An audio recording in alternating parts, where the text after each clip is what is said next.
আজকে চলে এসেছি আরো একটা নতুন ভিডিও নিয়ে। আর আজকে আমার মিষ্টি মিষ্টি বন্ধুদের জন্য একটা মিষ্টি ডিশ। তো আপনারা দেখতেই পাচ্ছেন আমি নিয়ে নিয়েছি এখানে মিষ্টি আলু বা রাঙা আলু অনেকে বলে থাকবেন। তো এটা দিয়েই আজকে রেসিপিটা শুরু করি। চলুন চলুন রাঙা আলুগুলোকে খুব সুন্দর করে ধুয়ে নিয়েছি আর এখানে ধুয়ে ছাড়িয়ে গ্রেট করে নেব। তো এই কাজটা এদিকে আমি করে নিতে পারবো। তো এদিকে আমি বসিয়ে দিলাম গ্যাসের মধ্যে দুধ। তো এই দুধটা এখানে কিন্তু আমি ওই ফুল ক্রিম যে মিল্কটা সেটাই নিয়ে নিয়েছি। আপনারা চাইলে যে কোনো দুধ নিয়ে করতে পারেন। তো দুধটা ফুটিয়ে কমাতে থাকবো আর এদিকে আমি বাকি কাজগুলো করতে থাকবো। দুধটা ফুটতে থাকুক আর এদিকে আমি আরেকটা ফ্রাইং প্যান নিয়ে নিয়েছি যেটার মধ্যে দিয়ে দেবো বাদাম। তো এখানে আমি যে যে ড্রাই ফ্রুটস গুলো আমার কাছে অ্যাভেলেবেল ছিল সেইগুলোই নিয়েছি।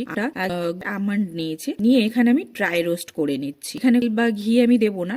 আর ড্রাই ফ্রুটস গুলো আমার রোস্ট করা হয়ে গেছে। এরপরে ওই প্যানের মধ্যে আমি ঘি দিয়ে নেব। 1 চামচ নিয়েছি।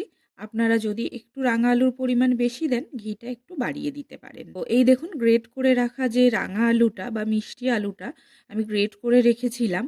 তো সেটাকেই এবারে প্যানের মধ্যে খুব ভালো করে ভেজে নেব। আর ভাজার কারণ হচ্ছে এর থেকে যে জলটা বেরোবে সেই জলটাকে ড্রাই করে নেওয়া। তো বেশ কিছুক্ষণই আমি কিন্তু এটাকে নাড়াচাড়া করে নেবো কড়াই। আর কিছু দিতে লাগবে না, শুধুমাত্র ওই আলুটা আছে আর ঘিটা আছে, আর কিছু এখানে কিন্তু আমার লাগছে না।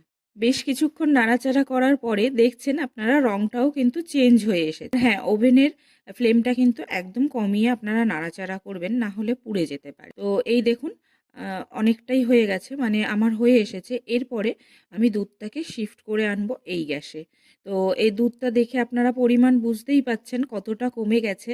আর সাইডে দেখুন পুরো সরগুলো জমে গেছে। তো আমি এই সরগুলোকে এখন সাইড থেকে ভালো করে ছাড়িয়ে নেব, যাতে মুখে পড়লে খুব ভালো লাগে। একটা বেশ ক্রিমি ক্রিমি টাইপের টেক্সচারটা আসবে, ভীষণ ভালো লাগবে।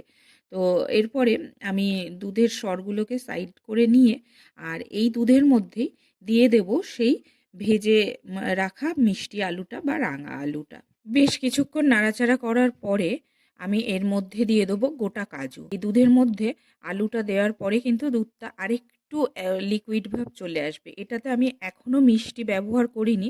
এইবারে আমি দিয়ে দেবো চিনি এর মধ্যে। তো চিনিটা আপনারা যেমন মিষ্টি খেতে চাইছেন সেই রকম দেবেন। আর আমি এখানে নিয়েছিলাম 500 গ্রাম দুধ আর চিনি নিয়েছিলাম এই যে ছোট বাটির ঠিক 2 বাটি।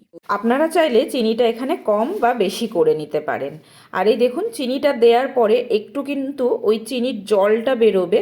পায়েসটাকে ঘন করার জন্য একটু দিয়ে দেবো মিল্ক পাউডার। এই দেখুন মিল্ক পাউডার যে গুলে রেখেছিলাম এটাও ঠান্ডা, আর পায়েসটাও আমি একটু নিভিয়ে রেখে দিয়েছিলাম, সেই কারণে পায়েসটাও ঠান্ডা ছিল।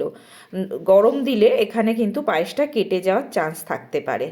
আর একটু ফুটে গেলেই এরপরে আমি এটাকে নামিয়ে দেব। মোটামুটি আমার পায়েসটা রেডি হয়ে গেছে। এরপরে একটু নাড়াচাড়া করে আর ওই যে সাইডে যে সরগুলো লেগে আছে না, ওগুলো একটু ছাড়িয়ে দেবো। তো পায়েসের সঙ্গে ওটা মুখে পড়লে বেশ সুন্দর লাগবে। তো আজকের আমার রেডি হয়ে গেছে মিষ্টি আলু বা রাঙা আলুর পায়েস। এরপর পায়েসটা আমি অন্য পাত্রে ঢেলে আর ওপর থেকে ছড়িয়ে দেবো এলাচ গুঁড়ো। এলাচ গুঁড়োটা আগের থেকে ভেজে করে রেখে দিয়েছিলাম, সুন্দর করে গার্নিশ করে নেব। আর আজকে আমার এই মিষ্টি আলু বা রাঙা আলুর পায়েস কেমন লাগলো আপনাদের, এটা কিন্তু অবশ্যই কমেন্টে জানাবেন। আর ভালো লাগলে লাইক করে দেবেন আর সাবস্ক্রাইব করে কিন্তু আমার পাশে থাকবে। আর এত সুন্দর সুন্দর রেসিপি নিয়ে আমি আবার চলে আসবো আপনাদের সামনে। তো আজকের জন্য এইটুকুই, দেখা হচ্ছে নেক্সট ভিডিওতে। থ্যাংক